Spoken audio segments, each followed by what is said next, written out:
जय हिंद बच्चों, स्वागत है आपका अपने यूट्यूब चैनल ज्ञान 22 में। बच्चों हम लोग क्लास 10th का एक फर्स्ट चैप्टर पढ़ रहे थे जिसका नाम था जैव प्रक्रम लाइफ प्रोसेस, जिसका फर्स्ट यूनिट था पोषण यानी कि न्यूट्रिशन। तो इसके एक फर्स्ट यूनिट हम लोग पढ़ लिए थे, जैसे मानव पाचन तंत्र कैसे होता है, पाचन ग्रंथियां क्या होती है, आहार क्या होता है, उसको हम लोग नेक्स्ट वीडियो में पढ़ चुके थे। तो आज हम लोग को पढ़ना है पोषण के बारे में, न्यूट्रिशन के बारे में, यानी जंतुओं में न्यूट्रिशन कैसे होता है और पौधों में कैसे होता है, किस प्रकार होती है। पहले उससे पहले समझिए कि न्यूट्रिशन होता है क्या, यानी पोषक क्या होते हैं, व्हाट इज न्यूट्रिशन, यानी पोषक क्या होता है। देखिए जैसे अगर मान लीजिए कोई व्यक्ति है, ठीक, अगर ये व्यक्ति कोई भी चीज खाना खाता है, जैसे अगर मान लीजिए कोई व्यक्ति है या कोई बच्चा है, जैसे हम ही लोग हैं, तो अगर ये कोई खाना खाता है, जैसे मान लीजिए यहाँ पर है, तो ये अपने शरीर के वृद्धि विकास के लिए, जैसे अगर हम हैं तो हमारा शरीर कभी छोटा रहा होगा, इतना छोटा रहा होगा, आज हम बढ़ते बढ़ते इतने बड़े हो गए हैं, है कि नहीं। तो अभी छोटा रहा होगा, जितने बड़े हो गए, तो कैसे हो गए हैं, क्योंकि हम कुछ भोज्य पदार्थों को ग्रहण किए होंगे, खाए होंगे, जिससे हमें एनर्जी मिला होगा, और वही एनर्जी के साथ से हमारा शरीर जो है वृद्धि विकास करके जितना बड़ा हो गया है। तो ध्यान दीजिएगा कि कोई भी जीव, जैसे अगर हम है, कुत्ता है, बिल्ली है, भैंस है, बकरी है, कुछ भी है, चाहे मनुष्य है, चाहे पेड़ पौधा ही है, यानी वे सभी जीव जंतु जो अपने शरीर के वृद्धि विकास के लिए और ऊर्जा प्राप्ति के लिए पोषक पदार्थों को ग्रहण करते हैं और उनका पाचन करके अपने शरीर के वृद्धि विकास करते हैं, वही प्रक्रिया पोषण कहलाती है। और कोई भी व्यक्ति जिस पदार्थ को ग्रहण करता है अपने शरीर के वृद्धि विकास के लिए, उसे पोषक पदार्थ कहते हैं। ठीक है, कहते हैं बेटा,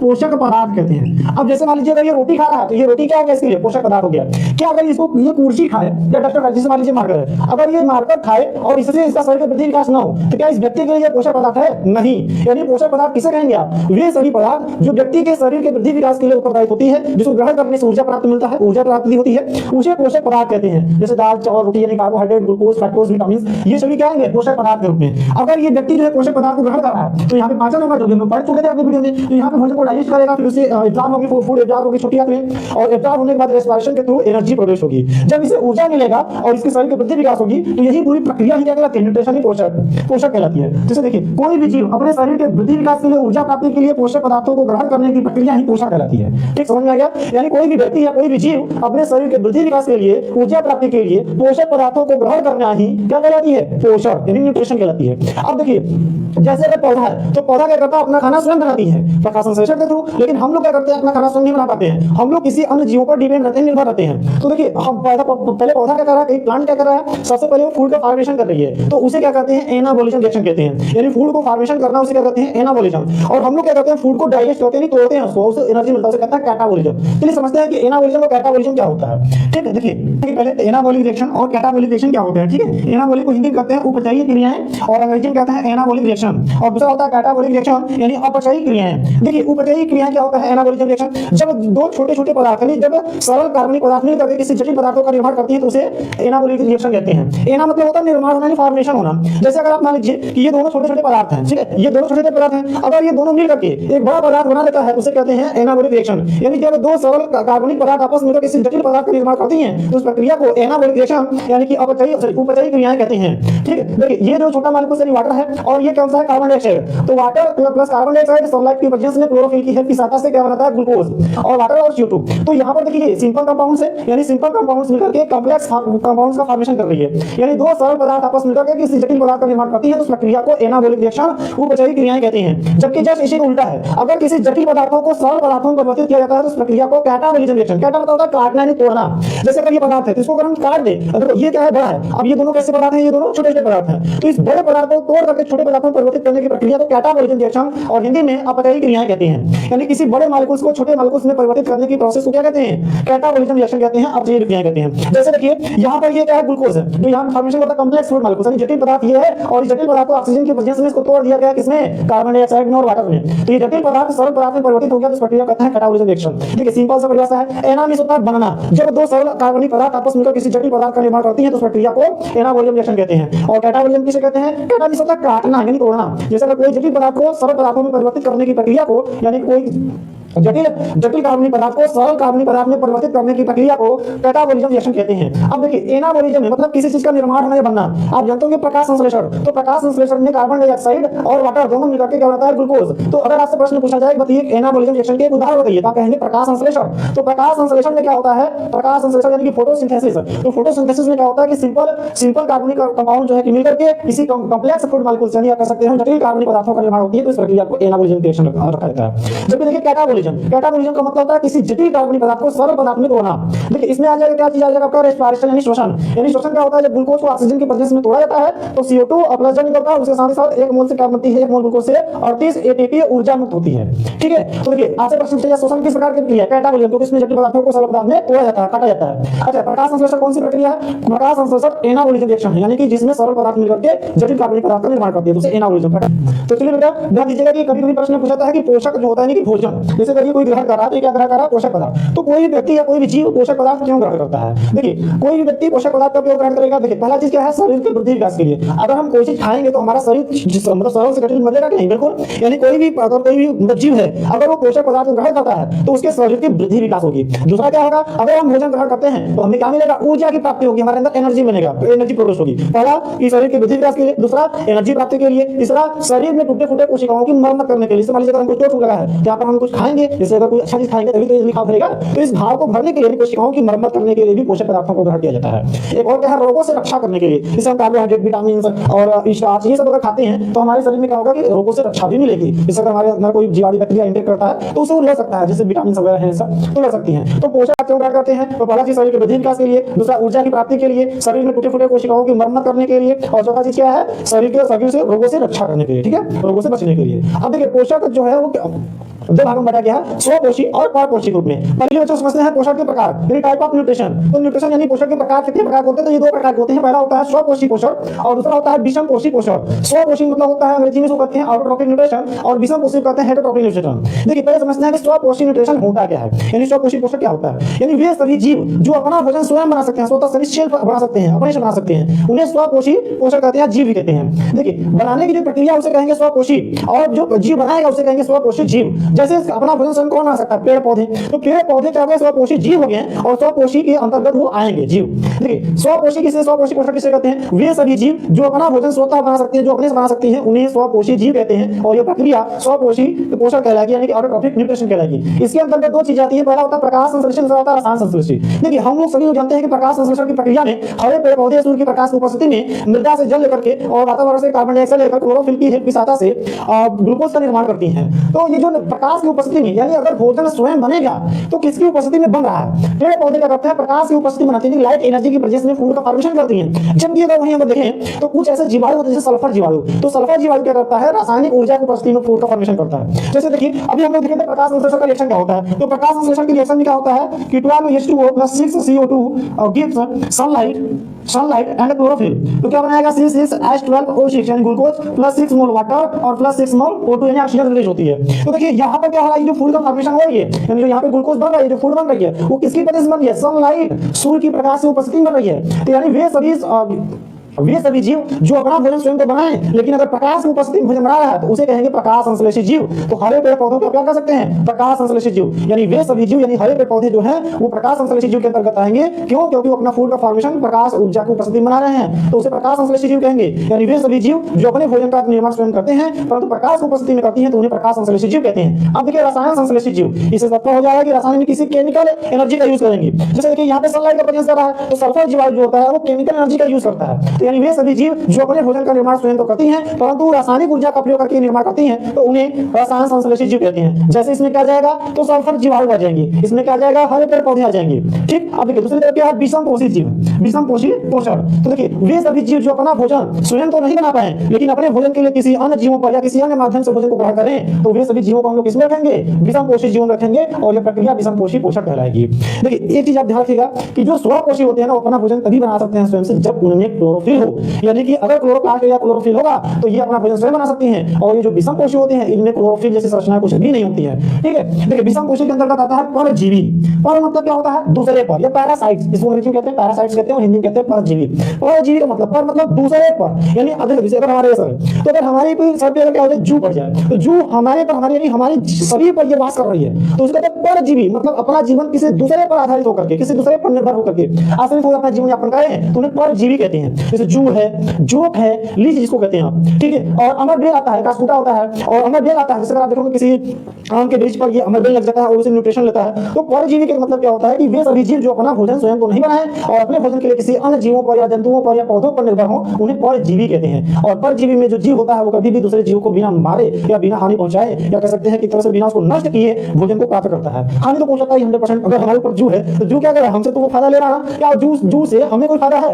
एकदम नहीं, कुछ भी फायदा नहीं है। अभी मत कहिएगा सर, अगर आपके सर पे अगर 1 किलो जू हो जाए तो आपका वेट बढ़ जाएगा, वजन बढ़ जाएगा। नहीं भाई, उतना वेट नहीं बढ़ेगा, लेकिन जू अगर ज्यादा हो जाएगा तो हर जगह बिखर जाएगा ना। तो जू जो होता है वो क्या है, एक प्रकार का परजीवी है। यानी वे सभी जीव जो अपना भोजन स्वतः नहीं बना पाती हैं, अपने भोजन के लिए किसी अन्य जीवों पर या जंतुओं पर निर्भर रहती हैं, उन्हें परजीवी जंतु कहते हैं। जैसे अमर बेल, ठीक, क्या आ जाएगा इसलिए एग्जांपल के लिए, यानी उदाहरण के रूप में अगर आप देखें, उदाहरण क्या आ जाएगा, अमर बेल, और क्या आ जाएगा, जू आ जाएगा, और क्या आ जाएगा, तो एक होता है जोक, होता है जोक आ जाएगा। तो ये सभी जंतुओं का क्या कर सकते हैं, परजीवी यानी पैरासाइट्स कर सकते हैं। देखिए नेक्स्ट कौन सा है, मृतकजीवी। ये तो पहला था, सॉरी ये पहला था, ये सेकंड था, ये थर्ड था, ठीक है। तो सेकंड क्या है, मृतकजीवी, जिसे अंग्रेजी में कहते हैं सेप्रोफाइट कहते हैं। ठीक है, मृतकजीवी, इसका नाम नहीं छुपा, इससे हम परजीवी मतलब दूसरे पर मृत मतलब क्या होता है, डेड या मृत पदार्थ। जैसे अगर आप देखेंगे अभी, अगर आप सड़क पे देखोगे कभी बिल्ली रहती है, तो बिल्ली के ऊपर क्या होता है, मान लीजिए बिल्ली है, चूहा है, कोई भी जंतु है, अगर ये जंतु है इसके ऊपर क्या होता है, जीवाणु, फंगस, बैक्टीरिया ये सब लगते हैं। इसको पनपते हैं, किसी कुछ दिनों तक स्मेल भी आता है, बहुत गंदगी स्मेल आती है। फिर क्या करते हैं, इसको धीरे धीरे किसको कहते हैं, डिस्ट्रॉय कर देते हैं, अपघटित करते हैं। कहां पर, मिट्टी में। जब मिट्टी में पूर्ण रूप से अपघटित हो जाएगी तो वहां पर आप देखेंगे, जैसे मान लीजिए आज अगर आप देखें, तो अगर आप 20 दिन बाद वहां पर आप जाकर देखेंगे तो जो बिल्ली होगा या कोई भी जंतु होगा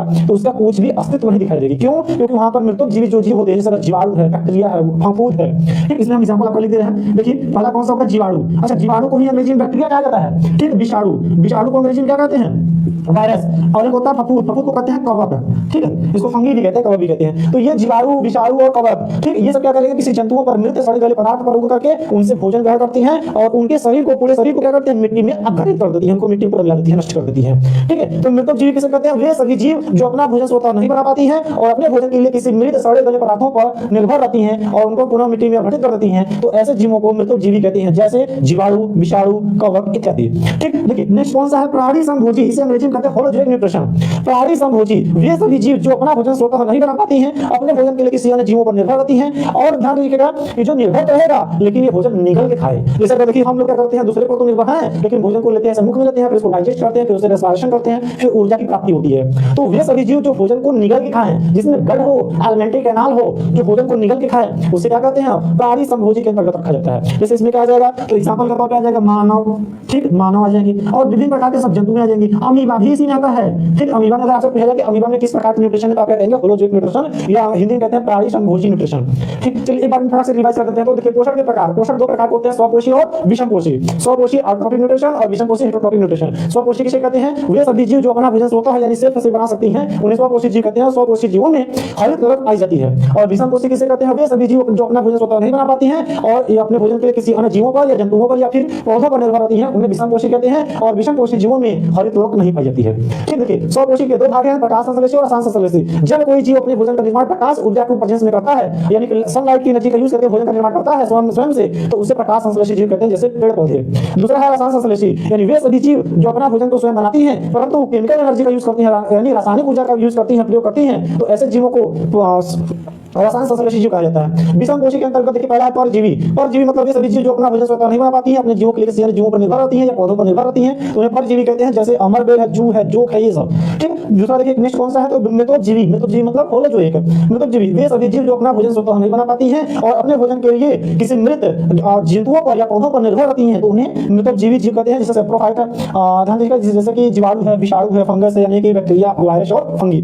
अब देखिए नेक्स्ट कौन सा, प्राणी संभोजी यानी होलोजोइक। वे सभी जीव जो अपना भोजन स्वतः नहीं बना हैं और अपने भोजन के लिए किसी अन्य जीवों पर निर्भर रहती हैं और ये भोजन को निगल के खाती हैं, जिसमें गट हो, एलिमेंट्री कैनाल हो, तो ऐसे जीवों को प्राणी संभोजी कहा जाता है, जैसे मानव है, जंतु है, अमीबा इत्यादि, ठीक। तो आप समझते हैं प्रकाश संश्लेषण क्या होता है, क्योंकि इसके अंतर्गत आप जब पढ़ेंगे तो ये पढ़ना है प्रकाश संश्लेषी, तो आपको इस चैप्टर में पढ़ना है प्रकाश संश्लेषण क्या होता है, उसकी कितनी क्रियाविधि होती है। तो चलिए स्टार्ट करते हैं। तो चलिए बेटा स्टार्ट करते हैं, प्रकाश संश्लेषण क्या होता है। देखिए प्रकाश संश्लेषण जो होता है, जैसे अगर आप कोई भी पौधा देखे हो तो पौधे के अंदर क्या होता है, ध्यान दीजिएगा, पौधे का जो जड़ भाग होता है वो मिट्टी के अंदर होता है, तो मिट्टी के अंदर भरे होते हैं कैपिलरीज, वाटर होती हैं, तो ये जल को अवशोषित कर देगी और जल को अवशोषित करने के पश्चात कहां पर भेज देगी, पत्ती के पास। तो यहाँ पर लीफ पत्ती है, अब पत्ती क्या करेगी, वो कार्बन डाइऑक्साइड लेगी वातावरण से और सूर्य की प्रकाश की किरणों, यहाँ से सूर्य की प्रकाश की किरणें आएंगी तो यहाँ पर सनलाइट मिल जाएगा और यहाँ पर कार्बन डाइऑक्साइड मिल जाएगा वातावरण से और नीचे से जल मिल जाएगा, H2O मिल जाएगा। और इस पत्ती के अंदर क्या होता है, हरित लवक, जिसे क्लोरोफिल भी कहते हैं। हरित लवक के अंदर होता है थैलाकोइड, थैलाकोइड के ऊपर होता है क्लोरोफिल।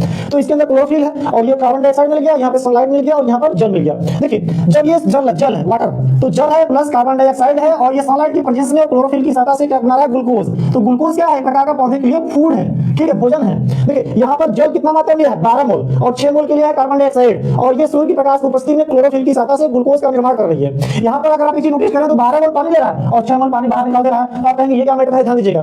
जो अनावश्यक जल होता है, जैसे अगर मनुष्य कोई अगर पानी पीता है, अगर मान लीजिए आप 2 लीटर अगर पानी पीते हैं तो क्या आपके बॉडी में 2 लीटर पानी एब्जॉर्ब हो जाती है? नहीं, जितना बॉडी में यूज होता है कोशिकाओं में सभी तो एब्जॉर्ब हो जाती है। उसके पश्चात जो अनावश्यक जल होता है उसको यूरिन यानी मूत्र की सहायता से वो शरीर से बाहर निष्कासित कर देते हैं। ठीक उसी प्रकार पौधों में होती है। तो पौधा ने जल कितना लिया है, 12 मोल, लेकिन यूज कर लिया है 6 मोल जो खाना बनाया है ग्लूकोज को, और 6 मोल जो बचा है वो अनावश्यक जल है, इसको वाष्पोत्सर्जन प्रक्रिया द्वारा पत्ती से वाष्प बनाकर उड़ा देगी बाहर। तो सूर्य की प्रकाश की उपस्थिति में पत्ती में उपस्थित अनावश्यक जल का रंध्र की सहायता से वाष्प बनने की प्रक्रिया को वाष्पोत्सर्जन कहते हैं। तो पत्ती से जो पानी रहेगा वो उड़ के वाष्प बन के उड़ जाएगा। तो ये पानी तो वाष्प बन के उड़ जाएगी। अब ये बचा कौन सा, कार्बन, सॉरी CO2 या सॉरी O2 यानी ऑक्सीजन। तो ये जो ऑक्सीजन है वातावरण में मुक्त हो जाएगी, यानी स्टोमेटा यानी रंध्र होती है इसके अंदर, ये कार्बन ये ऑक्सीजन को मुक्त कर देगी वातावरण में जो हम लोग को मिलती है। तो देखिए यहाँ पर बार-बार प्रश्न पूछा जाता है कि जो प्रकाश संश्लेषण की प्रक्रिया के दौरान ऑक्सीजन गैस मुक्त होती है वो किसका ऑक्सीजन होता है, मतलब कार्बन डाइऑक्साइड में जो ऑक्सीजन ये है या फिर जल में जो ऑक्सीजन है ये है। तो इन दोनों में से बार-बार प्रश्न पूछा जाता है कि प्रकाश संश्लेषण प्रक्रिया के दौरान मुक्त ऑक्सीजन गैस किससे होती है, जल से या कार्बन डाइऑक्साइड से या दोनों से या इनमें से कोई नहीं। तो इसका सही आंसर है जल से,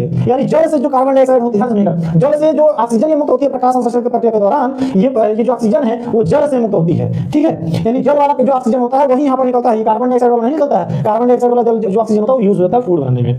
ठीक, देखिए प्रकाश संश्लेषण की प्रक्रिया अगर आप यहाँ पे देख रहे हैं तो ये सूर्य की प्रकाश की उपस्थिति में यहाँ पे तो प्रकाश संश्लेषण हो रहा है। तो क्या रात में भी कुछ ऐसा होता होगा? जी बिल्कुल, श्वसन क्रिया होती है। तो देखिए प्रकाश संश्लेषण की जो प्रक्रिया होती है, प्रकाश संश्लेषण किसे कहते हैं? देखिए हरे पेड़ पौधे, यहाँ से देखिए हरे पेड़ पौधे सूर्य की प्रकाश की उपस्थिति में मृदा से यानी कि मिट्टी से जल लेकर के, वातावरण से कार्बन डाइऑक्साइड लेकर के हरित लवक की सहायता से या क्लोरोफिल की सहायता से भोजन का निर्माण स्वतः करती हैं, ग्लूकोज का निर्माण करती हैं। इस प्रक्रिया को प्रकाश संश्लेषण कहते हैं। हरे पेड़ पौधे सूर्य की प्रकाश की उपस्थिति में वातावरण से कार्बन डाइऑक्साइड लेकर मृदा से जल अवशोषित करके क्लोरोफिल की सहायता से या हरित लवक की सहायता से भोजन का निर्माण करती हैं, ग्लूकोज का निर्माण करती हैं। इस प्रक्रिया को प्रकाश संश्लेषण या फोटोसिंथेसिस कहते हैं। प्रकाश संश्लेषण की प्रक्रिया 2 चरणों में संपन्न होती है, जिसे प्रकाशीय प्रक्रिया और अप्रकाशीय प्रक्रिया कहते हैं, यानी लाइट एक्शन और डार्क एक्शन। जब प्रकाश उपस्थित होगा तो लाइट एक्शन होगा यानी प्रकाशीय प्रक्रिया होगी, जब रात के समय प्रकाश नहीं मिलता तो उसमें अप्रकाशीय प्रक्रिया होगी। तो चलिए दोनों को समझते हैं। पहले समझते हैं प्रकाशीय प्रक्रिया क्या होता है, फिर समझते हैं अप्रकाशीय प्रक्रिया क्या होता है। देखिए ये चीज आप रिएक्शन को नोट कर ही रहिएगा क्योंकि बार-बार प्रश्न पूछा जाता है इससे, तो आप इसका स्क्रीनशॉट लेना चाहें तो स्क्रीनशॉट भी ले सकते हैं। ठीक, आगे बढ़ते हैं।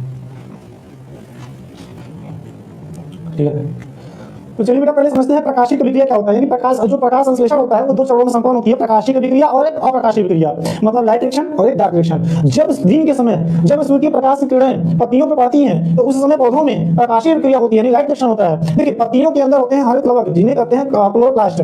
तो हरित लवक अगर आप देखें तो इस प्रकार और क्लास 9 का पढ़े भी होंगे। देखिए हरित लवक के अंदर देखेंगे तो 2 भाग मुख्यतः दिखाई देती हैं। पहला होता है ग्रेनम, जो आपको सिक्के नुमा संरचना दिखाई देती है, इसे कहते हैं थैलाकोइड एक को, और इसी थैलाकोइड पर पिगमेंट्स होता है, वर्णक होता है, जिसे कहते हैं क्लोरोफिल। ठीक है, अब इस थैलाकोइड के समूह कहा जाता है ग्रेनम, और जो यहाँ पे द्रव होती है हरित लवक के अंदर जो द्रव होता है उसे कहते हैं स्ट्रोमा। देखिए प्रकाश संश्लेषण की प्रक्रिया 2 चरणों में संपन्न हो रही है, पहला है प्रकाशीय प्रक्रिया, दूसरा है अप्रकाशीय प्रक्रिया। तो प्रकाशीय प्रक्रिया दिन के समय संपन्न होती है जो कि ग्रेनम भाग में संपन्न होती है। तो ध्यान दीजिएगा प्रकाशीय प्रक्रिया हरित लवक के किस भाग में संपन्न होती है, ग्रेनम भाग में, जबकि रात के समय हरित लवक के स्ट्रोमा भाग में अप्रकाशीय प्रक्रिया यानी डार्क रिएक्शन संपन्न होती है। तो चलिए पहले एक-एक को समझते हैं अप्रकाशीय प्रक्रिया क्या होता है। देखिए प्रकाशीय प्रक्रिया की खोज सर्वप्रथम रॉबर्ट हिल नामक वैज्ञानिक ने किया था, इसीलिए इस प्रक्रिया को हिल अभिक्रिया भी कहते हैं। ठीक, कहीं तो आपको प्रश्न मिलेगा कि हिल अभिक्रिया क्या होता है। तो हिल अभिक्रिया मतलब प्रकाशीय प्रक्रिया, क्योंकि प्रकाशीय प्रक्रिया की खोज हिल नामक वैज्ञानिक ने किया था, इसीलिए प्रकाशीय प्रक्रिया को हिल अभिक्रिया भी कहते हैं। इस प्रक्रिया के दौरान यानी प्रकाशीय अभिक्रिया की लाइट रिएक्शन जो होता है वो हरित लवक के स्ट्रोमा भाग में हरित लवक के ग्रेनम भाग में संपन्न होती है। हरित लवक के ग्रेनम भाग में होते हैं थैलाकोइड, और थैलाकोइड के ऊपर होते हैं पिगमेंट जिनका नाम है क्लोरोफिल, यानी वर्णक होता है, इसे क्लोरोफिल कहते हैं। और क्लोरोफिल जो होता है वो सनलाइट को एब्जॉर्ब करती है और यहाँ पर ये लाइट रिएक्शन करती है। तो सबसे पहले इसमें स्टेप क्या होता है, देखिए कई स्टेप है इसमें। पहला स्टेप है ये ADP एटीपी को, एडिनोसिन डाइफॉस्फेट को फास्फेट की प्रेजेंस में इसको एटीपी में कन्वर्ट कर देता है। देखिए एटीपी क्या है, एडिनोसिन डाइफॉस्फेट, ये लो एनर्जी है और एक फास्फेट की मदद से ये बदल जाती है, एटीपी का निर्माण करते हैं, एडिनोसिन डाइफॉस्फेट का निर्माण करती है। एटीपी को कोशिका की ऊर्जा की सिक्का भी कहते हैं। तो यहाँ पर तो एटीपी प्रोड्यूस हो गया, सबसे पहले प्रकाश संश्लेषण के लिए ऊर्जा भी तो चाहिए, तो सबसे पहले एटीपी को इसमें चेंज कर दिया गया है, एटीपी में। ठीक, देखिए अब सेकंड टर्म में क्या होता है, आप देखिए प्रकाश संश्लेषण में क्या हो रहा है कि पानी लेगा, यानी मृदा से क्या लेगा, जल H2O। तो सबसे पहले क्या करेगा, जैसा कि मान लीजिए 4H2O है, इसको ब्रेक डाउन करेगी, तोड़ेगी, यानी जल का जलीय अपघटन होता है और ये बन जाएगी H+ आयन में और ये बनेगा 4OH- आयन में। यानी कि जल का जलीय अपघटन के पश्चात 4H+ में यानी कि हाइड्रोजन आयन और हाइड्रोक्साइड आयन में टूट जाती है। अब जो ये हाइड्रोक्साइड आयन है ये फिर पुनः टूटेगी, किसमें, तो देखिए यहाँ पर 4OH- ये टूट रही है, हाइड्रोक्साइड आयन टूट रही है, तो किसमें टूटेगी, H2O+ O2 में। यहाँ पे इसको बैलेंस कर दीजिए।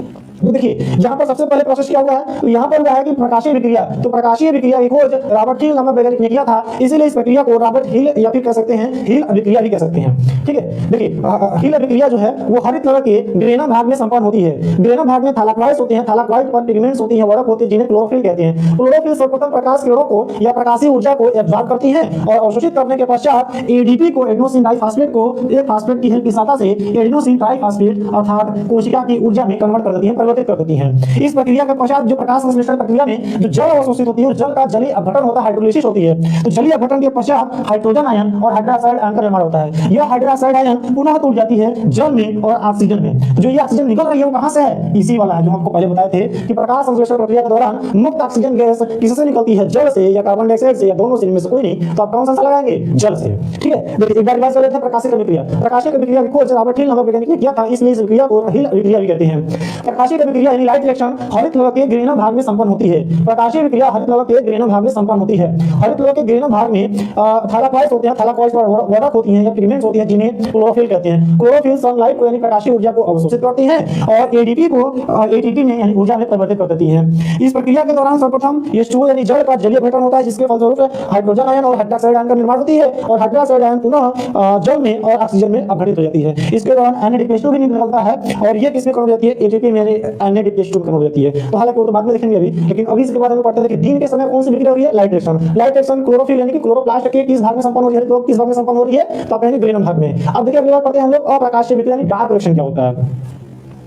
अप्रकाशीय विक्रिया यानी डार्क रिएक्शन की खोज केल्विन नामक वैज्ञानिक ने किया था, इसलिए इस विक्रिया को केल्विन विक्रिया या केल्विन चक्र कहते हैं। कि डार्क रिएक्शन हरित लवण के द्रव जो होता है स्ट्रोमा कहते हैं। तो डार्क रिएक्शन हरित लवण के स्ट्रोमा भाग में संपन्न होती है। डार्क रिएक्शन में किसमें संपन्न होती है, तो कहेंगे हरित लवण के स्ट्रोमा भाग में। देखिए स्ट्रोमा भाग में एक एंजाइम होता है, इसका नाम है रुबिस्को एंजाइम। तो रुबिस्को एंजाइम सर्वप्रथम कार्बन डाइऑक्साइड को अवशोषित कर लेती है और एक स्टेबल कार्बोक्सिलेशन प्रक्रिया के थ्रू यानी कार्बोक्सिलेशन प्रक्रिया के थ्रू एक स्टेबल कंपाउंड यानी प्रथम अस्थायी उत्पाद का निर्माण करती है, जिसे फास्फोग्लिसरिक एसिड कहते हैं। फास्फोग्लिसरिक एसिड 3 कार्बन का बना होता है, इसीलिए इसे C3 चक्र भी कहते हैं। यानी इसका कितना नाम है, 3। कौन कौन से, अप्रकाशीय विक्रिया, केल्विन विक्रिया या केल्विन चक्र, और इसे C3 चक्र कहते हैं। C3 चक्र क्यों कहते हैं, क्योंकि डार्क रिएक्शन का प्रथम अस्थायी उत्पाद PGA होता है यानी फास्फोग्लिसरिक एसिड होता है, जो कि 3 कार्बन अणु का बना होता है, इसलिए डार्क रिएक्शन को C3 चक्र भी कहते हैं। ठीक है, आई होप कि आपको ये सब समझ में आ गया होगा। और फिर भी अगर आपका कुछ डाउट रह गया हो, एक मिनट का ध्यान रखिएगा कि जो भी पत्ती हम लोग पढ़ेंगे, ये पत्ती जो है हम लोग डिटेल पढ़ेंगे इसको कि स्टोमेटा क्या होता है, स्टोमेटा के फंक्शंस क्या होते हैं, स्टोमा पत्ती की आंतरिक संरचना क्या होता है। इसको हम एक वीडियो बनाएंगे साहब, जिसमें आपको पत्ती आपको स्पष्ट दिखा सके और पत्ती के कौन कौन से भाग होते हैं, क्या उनका नाम होता है, और स्टोमेटा कौन से कहां पर होती है, यानी ऊपरी सतह पर होता है कि निचली सतह पर होता है। इसको हम आपको पत्ती लेकर के उसको पूरा लाइव प्रोसेस आपको पूरा प्रूफ दिखाएंगे कि कैसे कैसे क्या होता है। जैसे वो पुष्प वाला वीडियो देखेंगे तो उसी प्रकार हम आपको पत्ती का भी संरचना बनाएंगे। जो आप बोर्ड एग्जाम 12% पूछा जाता है तो बच्चे फिगर नहीं बना पाते हैं, तो उसको आप निश्चिंत रहिए। पत्ती जो आपको पढ़ना है वो सब जिम्मेदारी हमारी है। तो इसको नेक्स्ट वीडियो में आपको लाएंगे पत्ती की आंतरिक संरचना और पत्ती की वास रचना के बारे में, और स्टोमेटा के फंक्शंस क्या होते हैं, स्टोमेटा की संरचनाएं क्या होती है, निरंतर की संरचना क्या होती है, सब कुछ डिटेल।